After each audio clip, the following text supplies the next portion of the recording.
महात्मा गांधी, जिनका जन्म 2 अक्टूबर 1860 को गुजरात के तटीय शहर पोरबंदर में मोहनदास करमचंद गांधी के रूप में हुआ था, आधुनिक इतिहास में सबसे प्रभावशाली व्यक्तियों में से एक के रूप में उभरे।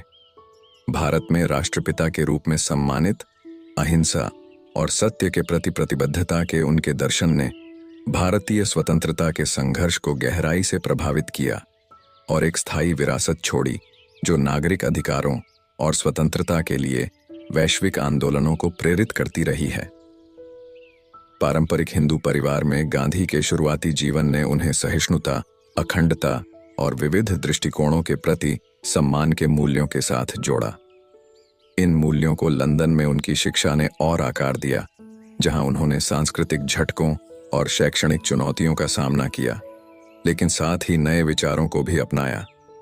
दक्षिण अफ्रीका में उनके अनुभव, जहां उन्होंने नस्लीय भेदभाव के खिलाफ लड़ाई लड़ी, सत्याग्रह, सत्यबल और अहिंसा के उनके दर्शन को आकार देने में महत्वपूर्ण थे, जो सक्रियता के प्रति उनके दृष्टिकोण की आधारशिला बन गए।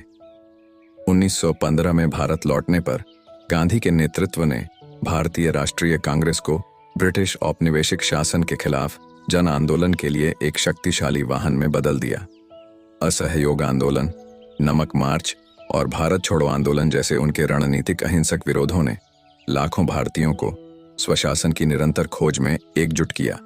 कई कारावासों और व्यक्तिगत बलिदानों का सामना करने के बावजूद न्याय और शांति के लिए गांधी की अटूट प्रतिबद्धता ने 15 अगस्त 1947 को भारत को स्वतंत्रता दिलाई। दुख की बात है कि 30 जनवरी 1948 को एक हत्यारे की गोली से गांधी का जीवन समाप्त हो गया, लेकिन अहिंसा और मानवीय गरिमा के चैंपियन के रूप में उनकी विरासत कायम है। मार्टिन लूथर किंग जूनियर और नेल्सन मंडेला जैसे वैश्विक नेताओं पर उनका प्रभाव, उनकी शिक्षाओं की सार्वभौमिक अपील और कालातीत प्रासंगिकता को रेखांकित करता है। हिंसा और अन्याय से जूझ रही दुनिया में गांधी का जीवन शांतिपूर्ण प्रतिरोध की शक्ति और मानवीय भावना की स्थायी ताकत का प्रमाण बना हुआ है। मोहनदास करमचंद गांधी का जन्म 2 अक्टूबर 1859 को भारत के वर्तमान गुजरात में स्थित तटीय शहर पोरबंदर में हुआ था। काठियावाड़ प्रायद्वीप पर एक छोटी सी रियासत पोरबंदर बड़े ब्रिटिश भारतीय साम्राज्य का हिस्सा थी। गांधी का परिवार वैश्य व्यापारी जाति से था, जो परंपरागत रूप से व्यापार और प्रशासन में शामिल था। उनके पिता करमचंद गांधी पोरबंदर के दीवान, मुख्यमंत्री के रूप में कार्यरत थे, एक ऐसा पद जो जिम्मेदारी और प्रतिष्ठा दोनों को दर्शाता था। गांधी की मां पुतलीबाई एक बहुत ही धार्मिक महिला थीं, जिनका उनके पालन पोषण पर महत्वपूर्ण प्रभाव था। हिंदू धर्म के सिद्धांतों के प्रति उनकी भक्ति और पालन, जिसमें उपवास और अनुष्ठान पालन शामिल है, ने युवा गांधी पर एक अमिट छाप छोड़ी। सांस्कृतिक रूप से समृद्ध वातावरण राजकोट का दीवान नियुक्त किए जाने के बाद परिवार चला गया।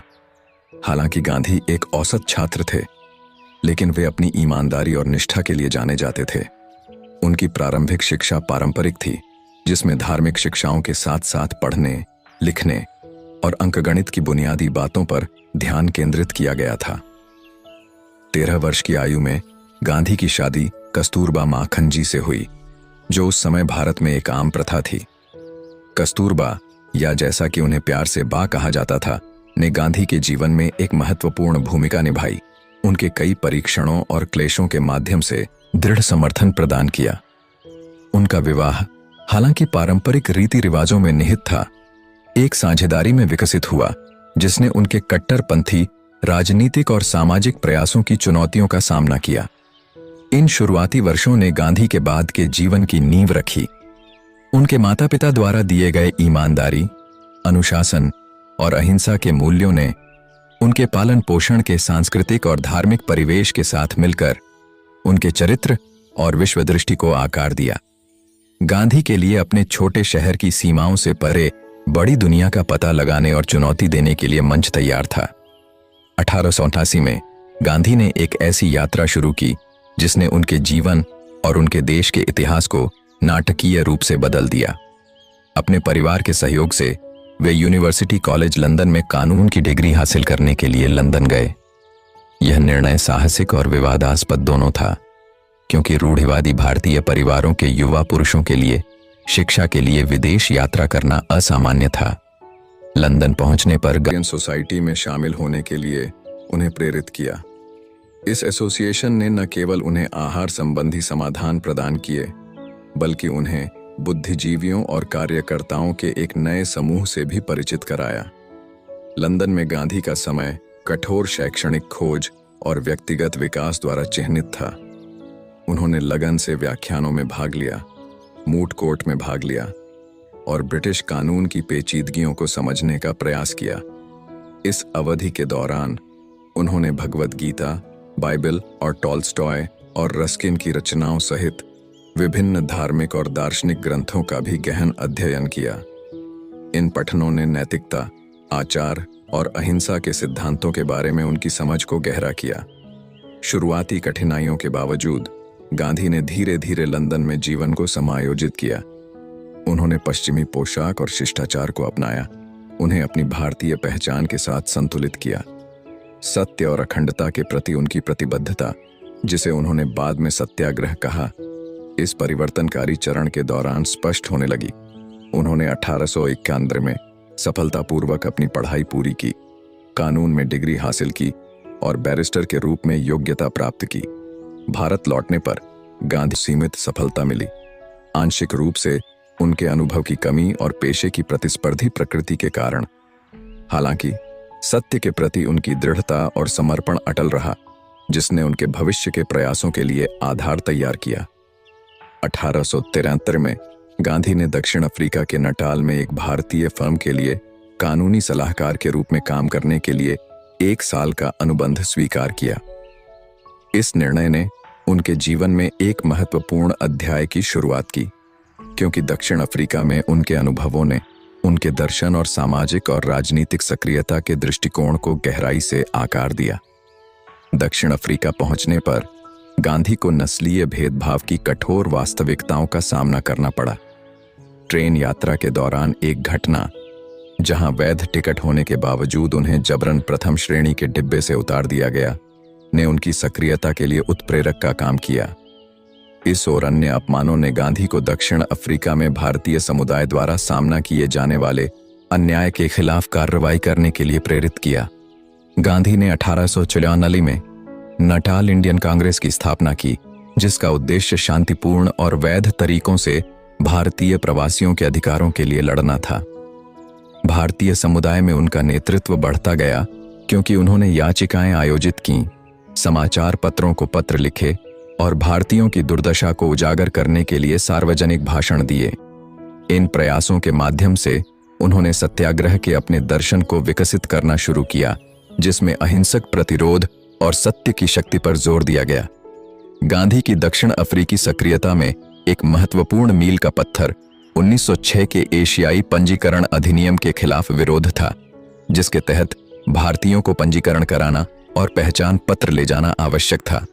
गांधी ने अहिंसक असहयोग की वकालत करते हुए एक जन प्रतिरोध आंदोलन का आयोजन किया। इस अभियान को पहले सत्याग्रह के रूप में जाना जाता है, जिसने व्यापक समर्थन प्राप्त किया और गांधी को कई बार जेल जाना पड़ा। गांधी की अहिंसा के प्रति प्रतिबद्धता और विविध समुदायों को संगठित करने की उनकी क्षमता 1913-1914 में ट्रांसवाल में खनिकों की हड़ताल के दौरान और अधिक प्रदर्शित हुई। उन्होंने दमनकारी श्रम कानूनों के खिलाफ विरोध प्रदर्शन करते हुए हजारों भारतीय श्रमिकों का नेतृत्व किया। क्रूर दमन का सामना करने के बावजूद आंदोलन ने अंततः दक्षिण अफ्रीकी सरकार को बातचीत करने और रियायतें देने के लिए मजबूर किया। दक्षिण अफ्रीका में अपने 21 वर्षों के दौरान गांधी ने शांतिपूर्ण प्रतिरोध और सामुदायिक संगठन की अपनी रणनीतियों को परिष्कृत किया। उन्होंने आश्रम स्थापित किए, जहां अनुयायी सादगी, आत्म अनुशासन और सेवा के सिद्धांतों के अनुसार रह सकते थे।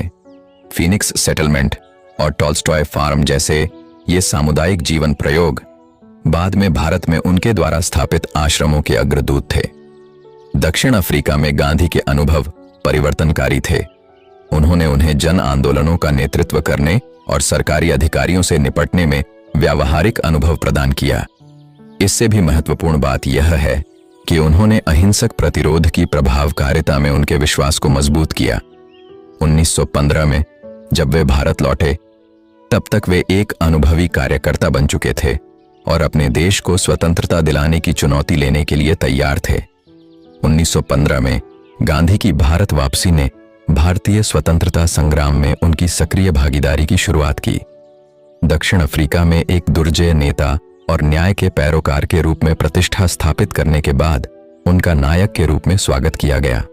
अपनी वापसी पर गांधी भारतीय राष्ट्रीय कांग्रेस में शामिल हो गए, जो ब्रिटिश शासन से स्वतंत्रता की लड़ाई का नेतृत्व करने वाला प्रमुख संगठन था। भारत में गांधी की पहली बड़ी कार्रवाइयों में से एक 1917 में चंपारण आंदोलन था।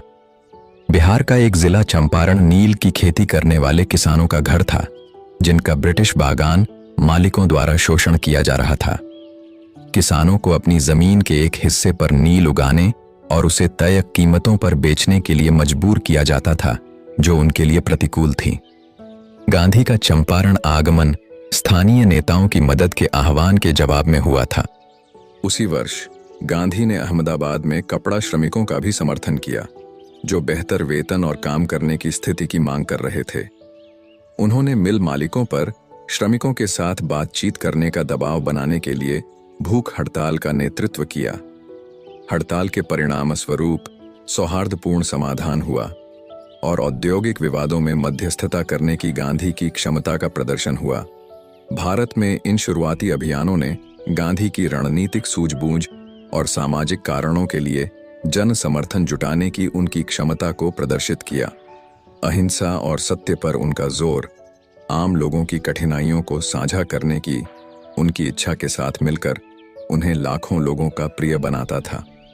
इन कार्यों के माध्यम से गांधी ने ब्रिटिश शासन के खिलाफ बड़े राष्ट्रीय आंदोलनों की नींव रखना शुरू कर दिया। असहयोग आंदोलन ने ब्रिटिश शासन के खिलाफ गांधी के अभियान में एक महत्वपूर्ण वृद्धि को चिह्नित किया। 1920 में शुरू किए गए इस आंदोलन ने ब्रिटिश सत्ता के खिलाफ देशव्यापी अहिंसक प्रतिरोध का आह्वान किया। इसका उद्देश्य भारतीयों से औपनिवेशिक सरकार, संस्थानों और अर्थव्यवस्था से अपना सहयोग वापस लेने का आग्रह करके प्रशासन को पंगु बनाना था। गांधी की रणनीति में ब्रिटिश सामान, शैक्षणिक संस्थानों, अदालतों और विधान परिषदों का बहिष्कार करना शामिल था। उन्होंने भारतीयों को अपना कपड़ा, खादी, खुद बुनने और स्वदेशी आंदोलन के माध्यम से आत्मनिर्भरता को बढ़ावा देने के लिए प्रोत्साहित किया। असहयोग का आह्वान पूरे देश में गूंज उठा, जिसमें लाखों लोगों ने विरोध प्रदर्शन, हड़ताल और विदेशी सामान जलाने में भाग लिया। इस आंदोलन ने समाज के विभिन्न वर्गों की व्यापक भागीदारी के साथ महत्वपूर्ण गति प्राप्त की।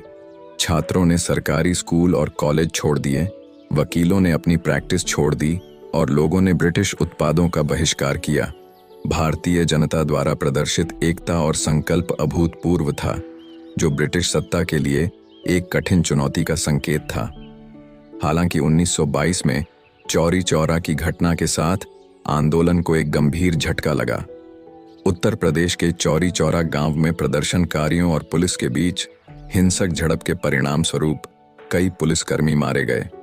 गांधी, जिन्होंने हमेशा अहिंसा पर जोर दिया था, इस घटना से बहुत दुखी हुए और उन्होंने असहयोग आंदोलन को वापस लेने का फैसला किया। इस निर्णय पर मिली जुली प्रतिक्रियाएं मिलीं, लेकिन इसने गांधी की अहिंसा के प्रति अटूट प्रतिबद्धता को रेखांकित किया।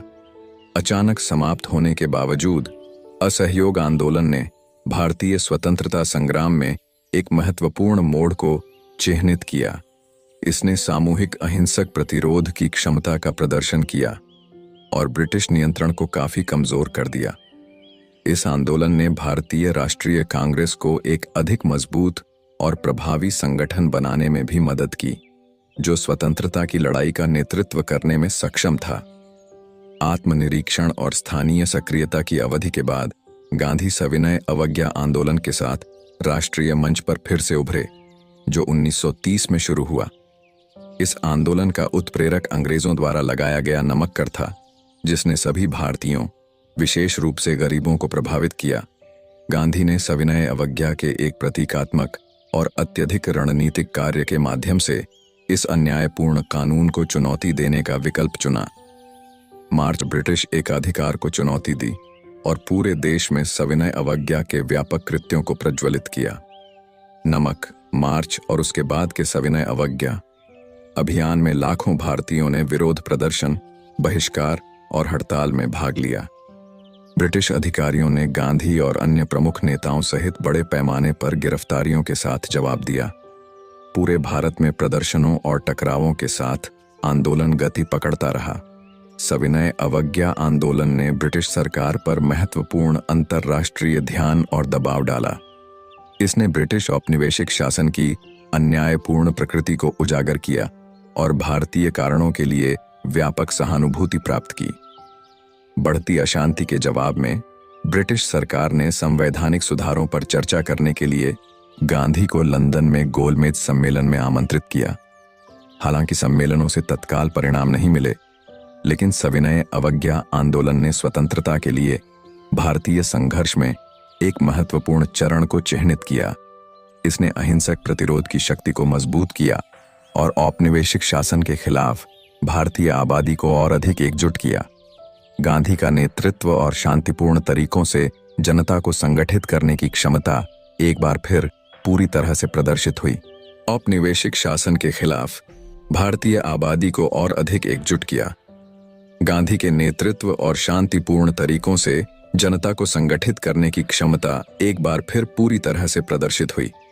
1942 में शुरू किया गया भारत छोड़ो आंदोलन स्वतंत्रता के लिए भारतीय संघर्ष के अंतिम और सबसे तीव्र चरण का प्रतिनिधित्व करता है। गांधी के जोशीले भाषण ने पूरे देश को उत्साहित कर दिया, जिससे पूरे देश में विरोध, हड़ताल और अवज्ञा की लहर दौड़ गई। ब्रिटिश प्रतिक्रिया तेज और कठोर थी। प्रस्ताव के कुछ ही घंटों के भीतर गांधी और अन्य कांग्रेस नेताओं को गिरफ्तार कर लिया गया। दमन के बावजूद आंदोलन ने गति पकड़नी जारी रखी। आम भारतीय सड़कों पर उतर आए, संचार और परिवहन नेटवर्क को बाधित किया और सविनय अवज्ञा के कृत्यों में शामिल हुए। भारत छोड़ो आंदोलन में छात्रों, श्रमिकों, किसानों और महिलाओं सहित समाज के सभी वर्गों की अभूतपूर्व भागीदारी देखी गई। व्यापक अशांति ने यह स्पष्ट कर दिया कि भारत में ब्रिटिश शासन अब टिकाऊ नहीं था। आंदोलन हालांकि क्रूरता से दबा दिया गया था, लेकिन इसने भारतीय आबादी के संकल्प और किसी भी कीमत पर स्वतंत्रता प्राप्त करने की तत्परता को प्रदर्शित किया। इस अवधि के दौरान गांधी की कैद व्यक्तिगत त्रासदियों से चिह्नित थी, जिसमें उनकी पत्नी कस्तूरबा की मृत्यु और उनका खुद का बिगड़ता स्वास्थ्य शामिल था। हालांकि उनका उत्साह और दृढ़ संकल्प अटूट रहा। भारत छोड़ो आंदोलन इसके तत्काल दमन के बावजूद ब्रिटिश नियंत्रण को काफी कमजोर कर दिया और स्वतंत्रता की ओर अंतिम द्वितीय विश्व युद्ध समाप्त होने पर युद्ध के प्रयासों से थक चुकी और स्वतंत्रता की बढ़ती मांगों का सामना कर रही ब्रिटिश सरकार ने भारतीय नेताओं के साथ बातचीत शुरू की। गांधी ने इन चर्चाओं में महत्वपूर्ण भूमिका निभाई, एक एकीकृत और स्वतंत्र भारत की वकालत की। हालांकि हिंदुओं और मुसलमानों के बीच सांप्रदायिक तनाव बढ़ रहा था, जिसके कारण मोहम्मद अली जिन्ना के नेतृत्व में मुस्लिम लीग ने एक अलग मुस्लिम राज्य की मांग की। एकता बनाए रखने के गांधी के प्रयासों के बावजूद बढ़ते दबाव में ब्रिटिश सरकार ने भारत को दो अलग अलग राज्यों, भारत और पाकिस्तान में विभाजित करने पर सहमति व्यक्त की। 15 अगस्त 1947 को भारत को स्वतंत्रता मिली, लेकिन विभाजन के साथ हुई भीषण हिंसा और विस्थापन ने इस खुशी को फीका कर दिया। लाखों लोग बेघर हो गए और सांप्रदायिक दंगों ने अनगिनत लोगों की जान ले ली। गांधी विभाजन और उसके बाद हुए रक्तपात से बहुत दुखी थे। उन्होंने सांप्रदायिक सद्भाव को बढ़ावा देने के लिए अथक प्रयास किया। हिंसा को दबाने और पीड़ितों को सांत्वना देने के लिए दंगा प्रभावित क्षेत्रों में घूमे। इस अशांत अवधि के दौरान शांति और एकता को बढ़ावा देने के उनके प्रयास अहिंसा और मानवीय गरिमा के प्रति उनकी अटूट प्रतिबद्धता का प्रमाण थे। 30 जनवरी 1948 को महात्मा गांधी की हत्या नई दिल्ली में नाथूराम गोडसे ने की थी। नाथूराम गोडसे एक हिंदू राष्ट्रवादी थे, जिन्होंने गांधी के हिंदुओं और मुसलमानों के बीच सामंजस्य स्थापित करने के प्रयासों का विरोध किया था। गांधी की मृत्यु भारत और दुनिया के लिए एक बड़ी क्षति थी। उनकी हत्या ने नए स्वतंत्र राष्ट्र में मौजूद गहरे विभाजन और चुनौतियों को रेखांकित किया। हालांकि गांधी की विरासत कायम है। उन्हें भारत में राष्ट्रपिता और शांति और अहिंसा के वैश्विक प्रतीक के रूप में याद किया जाता है। सत्याग्रह के उनके दर्शन ने मार्टिन लूथर किंग जूनियर और नेल्सन मंडेला सहित कई नागरिक अधिकार नेताओं को प्रभावित किया, जिन्होंने उत्पीड़न के खिलाफ अपने संघर्षों में उनके सिद्धांतों को अपनाया। गांधी का जीवन और शिक्षाएं दुनिया भर में न्याय, समानता और मानवाधिकारों के लिए आंदोलनों को प्रेरित करती रहती हैं। सत्य, अहिंसा और परिवर्तन लाने की व्यक्ति की शक्ति पर उनका जोर अन्याय और अत्याचार के खिलाफ समकालीन संघर्षों में प्रासंगिक बना हुआ है।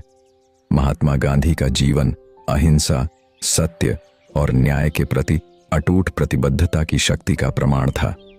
पोरबंदर में अपने शुरुआती वर्षों से लेकर दक्षिण अफ्रीका में अपने परिवर्तनकारी अनुभवों और भारत के स्वतंत्रता संग्राम में उनकी महत्वपूर्ण भूमिका तक, गांधी की यात्रा उनके द्वारा अपनाए गए सिद्धांतों के प्रति गहन समर्पण से चिह्नित थी। अपने नेतृत्व के माध्यम से गांधी ने लाखों भारतीयों को शांतिपूर्ण तरीकों से औपनिवेशिक शासन को चुनौती देने के लिए संगठित किया, जिसने इतिहास पर एक अमिट छाप छोड़ी। सांप्रदायिक सद्भाव को बढ़ावा देने के उनके प्रयास और एक समावेशी, न्यायपूर्ण समाज के उनके दृष्टिकोण की गूंज दुनिया भर में जारी है। गांधी जी की विरासत अहिंसक प्रतिरोध की स्थायी शक्ति और परिवर्तनकारी बदलाव लाने की व्यक्तियों की क्षमता का एक शक्तिशाली अनुस्मारक है।